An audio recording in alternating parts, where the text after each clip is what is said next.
1% Law Beneath the Relentless Rain. 1584, Harima Province, Japan.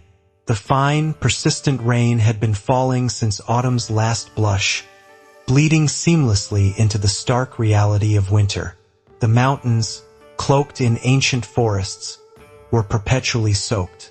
Water trickled and streamed from every leaf, every branch. Even the smoke from cooking fires seemed to struggle to ascend, listlessly drifting into the oppressive, gray sky. Nestled precariously beside a gurgling stream, in a dilapidated hut seemingly held together by sheer will and an assortment of haphazard patches, lay a 19-year-old youth. He was sprawled unceremoniously on a mold-infested straw mat, a picture of listless despondency. His name was Miyamoto Musashi, though at this point in history, no one, not even the most prescient fortune-teller, could have possibly imagined that this name would one day resonate with the force of a thunderclap throughout the entirety of Japan. His sword, a symbol of his supposed ambition, lay abandoned in a shadowy corner, its once gleaming surface now obscured by thick cobwebs. His clothes, tattered and torn, emanated a powerful aroma of damp earth and insidious mildew. Affixed to the bamboo wall, hanging by a single rusted nail, was a crumpled piece of paper, a testament to a past he seemed determined to bury. On it, in shaky calligraphy, he had scrawled the year before, "Goal, become the greatest swordsman in Japan." Below it, with a youthful exuberance that now seemed tragically misplaced, he had proudly circled the year 1583. Now it was late 1584. The ink, blurred and faded by the relentless leaks from the decaying roof, served as a constant, mocking reminder of his inaction. He still hadn't dedicated a single serious day to his training.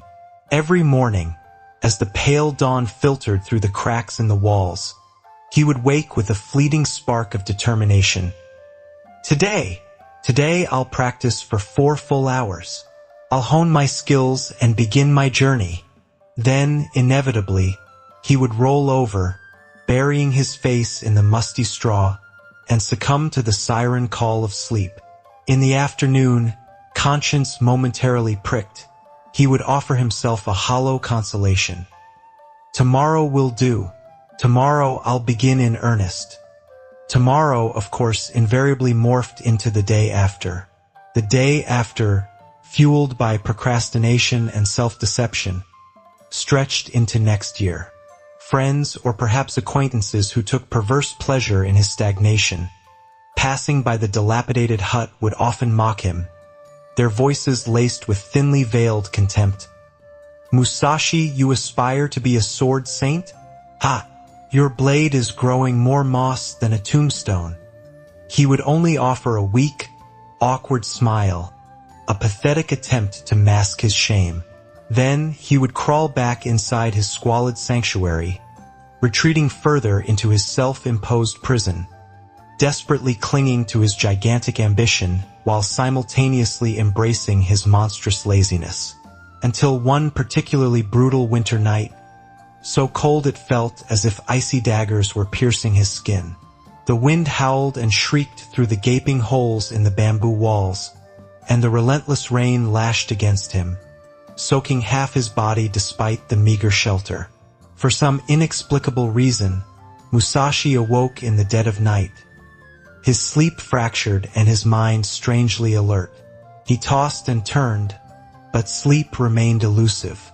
Finally, he sat up, shivering uncontrollably. He fumbled for the last precious drops of oil in the earthenware lamp and managed to coax a feeble flame to life. The weak, flickering light danced across the room, illuminating the ruined gold sheet on the wall. He stared at it for what felt like an eternity, and for the first time in his life, he experienced the sharp, stinging sensation of real shame not directed toward anyone else, but toward the core of his own being. He muttered, his voice barely audible above the storm's fury, "I really do have ambition. I truly desire greatness. but I'm also hopelessly, damnably lazy. If I continue down this path, I'll die an old man, nothing more than just another dreamer, full of regrets and unfulfilled potential. He stood up, his legs trembling from the biting cold and prolonged inactivity. He found a brush worn and frayed, and a thin slab of wood, scavenged from some forgotten corner. By the dying lamplight, he wrote slowly, deliberately, each stroke of the brush imbued with a newfound sense of purpose. The 1% law. Every day, be just 1% better than yesterday. No more, no less. If you are not at least equal to yesterday, you have already failed. When he finished, he carefully nailed the plank directly above where he slept, ensuring it would be the first thing his eyes would encounter each morning upon waking.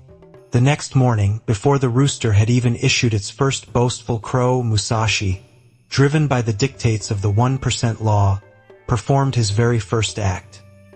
He got up and meticulously wiped his sword clean. That was all. Took precisely 7 minutes. Then he went back to sleep. Yet strangely, despite the seemingly insignificant act, he felt lighter than he had in years, as if a great burden had been lifted from his shoulders. Day 2. Wiped the sword clean plus held the sword in a firm grip, focusing on his breath, for 10 slow, deliberate breaths. Day 3. Added 1 basic cut, executed as slowly and deliberately as a turtle crossing a busy road. Day 4. 1 more cut, striving for perfect form and balance. He no longer burdened himself with grandiose goals or unrealistic expectations. He simply focused on the present moment, on the task at hand. Every night, before succumbing to sleep, he asked himself only one crucial question. Did I get 1% better than yesterday? Did I make even the smallest incremental improvement? Some days, his physical limitations were painfully obvious. He could only manage to jog 50 meters around the perimeter of the hut before collapsing, gasping for air, his lungs burning. Other days, his mind proved to be his greatest obstacle. He could only sit in meditation for 30 seconds before his thoughts wandered uncontrollably, often drifting to the enticing allure of the village girls. But he no longer berated himself for his perceived failures. He simply smiled, acknowledging the progress he had made. 30 seconds of focused meditation today is 1% more than 0 seconds yesterday. It's a step forward, however small. Spring arrived, painting the landscape in vibrant hues of green and gold. Then came summer, with its sweltering heat and buzzing insects. Finally, autumn descended once more, cloaking the mountains in fiery shades of red and orange. No one noticed that the lazy, aimless kid from before was now rising before dawn every single day, driven by an inner fire that had been dormant for far too long. No one saw him training relentlessly under the bone-chilling spray of icy waterfalls, pushing his body and mind to their absolute limits. No one saw him meticulously studying ancient texts, writing and rewriting his own thoughts until his hand cramped and his vision blurred. He didn't boast about his progress. He didn't seek validation or external approval. He simply, quietly, methodically, stacked 1% upon 1% upon 1%, building a foundation of skill and discipline that would soon astound the world. In 1589, 5 years after that fateful, rain-soaked night, a sword tournament was held in Kyoto, the ancient capital. The prize was modest, a finely crafted blade and a small measure of local fame. Musashi, driven by an unwavering desire to test his skills, entered the competition. No one knew who he was. He was a complete unknown, a face lost in the crowd. On the day of the contest, he walked into the arena wearing patched and faded clothes, a stark contrast to the elaborate garments of his opponents. He carried a simple wooden sword, crudely carved from a sturdy branch, a testament to his humble origins. His first opponent, a renowned swordsman from a prestigious school, sneered at him, his voice dripping with condescension. "Some country bumpkin thinks he can compete with us?" Musashi only bowed respectfully, then proceeded to dispatch the man in a mere 3 moves, his movements fluid and precise, his wooden sword a blur of motion. Second opponent, third, fourth, all fell before him, victims of his relentless skill and unwavering focus. In the final round, he faced a famous local master, a seasoned veteran renowned for his impeccable technique and lightning-fast reflexes.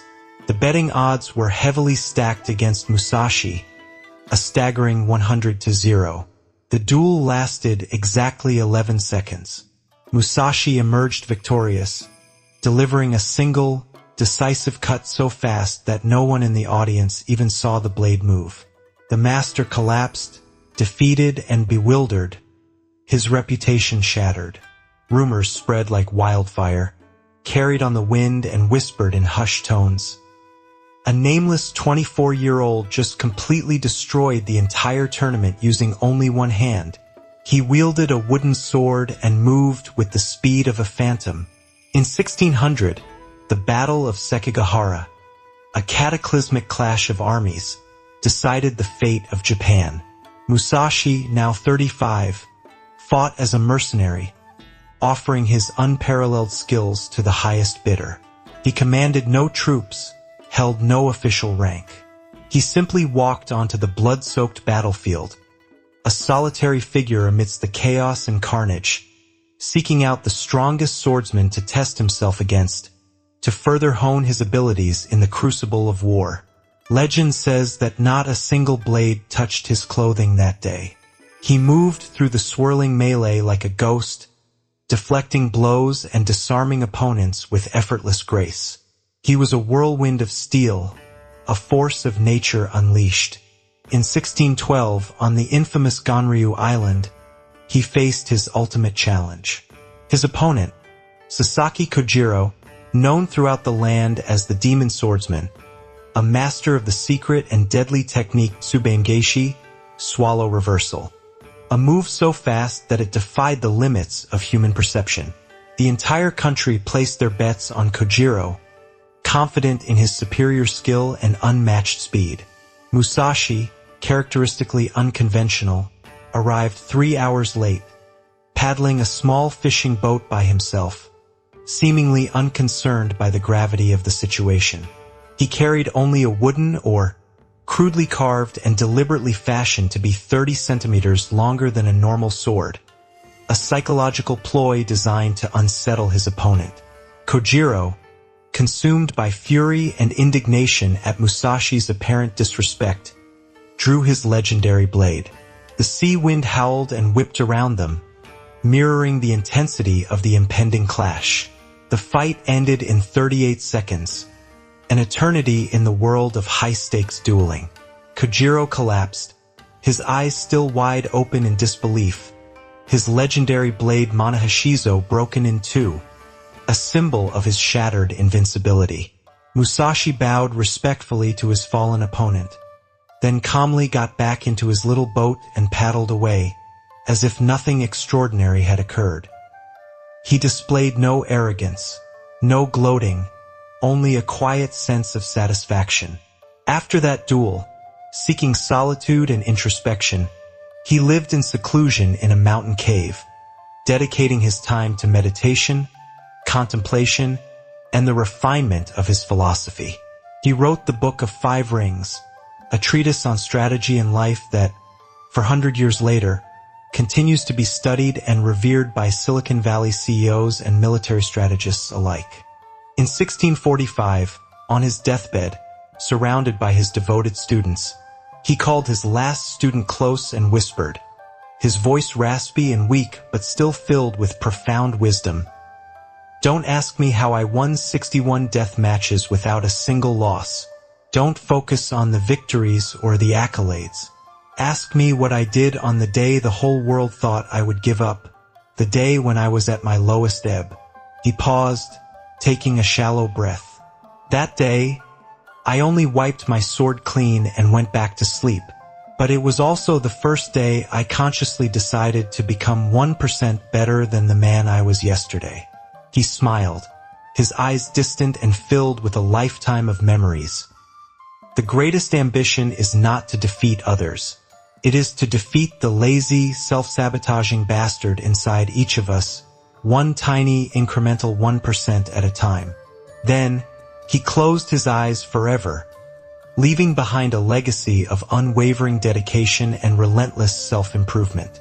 Today, if you are lying on your couch, staring at your crumpled 2026 goals pinned to the wall, feeling ashamed and overwhelmed by the realization that another year has slipped by and you've accomplished little to nothing, remember that rainy night in 1584 inside a broken-down hut in Harima province. You don't have to run 10 kilometers tomorrow. You don't have to earn $100 million this month. You only have to do one tiny thing right now that makes you 1% better than the lazy, procrastinating version of you that is currently reading this sentence. Because 1% improvement today, consistently multiplied 365 times over the course of a year, will transform you into a person even your present self would not believe is you. Musashi did it. He faced his inner demons and emerged victorious. Now it's your turn. Start. Just 1%. Right now.